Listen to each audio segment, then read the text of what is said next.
Alaykum, yaxshimisiz? Xudo xolisa bugun lichenyangiz tugatiga. Ikkinchi etapga kelib lichenyan olib ketyapsiz.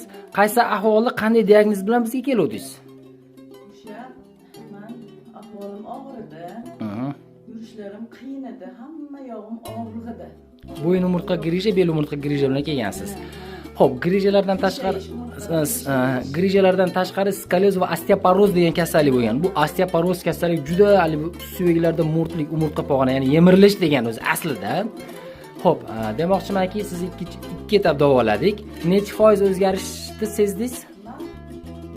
Men tizamni hisobga olmasam 100% o'zgardi. Ha, endi vesni tushirasiz unga. Sababi vesni ko'targani qiynalyapti-da. Tizamni hisoblamasam, belim sohasida men 100% o'zgardi. Ha, oyog'ingizga tortardi avval. Oyog'imda tortishlar yo'q. Qo'llaringizga uyushardi. Yurib ham Ko'rdingiz, ha? Sinadingiz, ha? Yaxshi. Uyish bor edi. Qanday rejimlar qildingiz?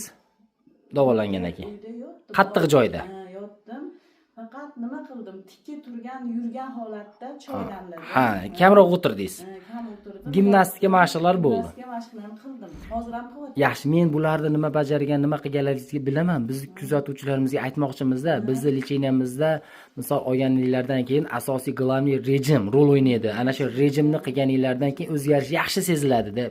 Mana xo'jayingizni 3 yilmi 4 yil oldin davoladik. Xo'jayingizni 3 yilmi 4 yil oldin eski joyimda davoladik. Demoqchimanki, bo'yin grijada. Ashi xo'jayingiz ham rejim qilganligi uchun effekt bo'lgan.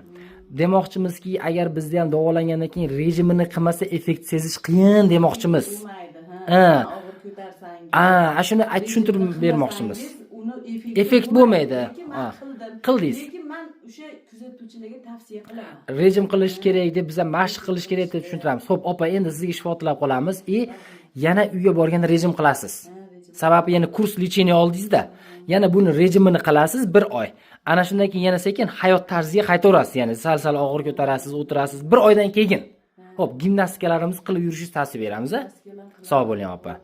Rahmat sizga ham, ilohim kuch-quvvat. Xo'p, rahmat. Xo'p.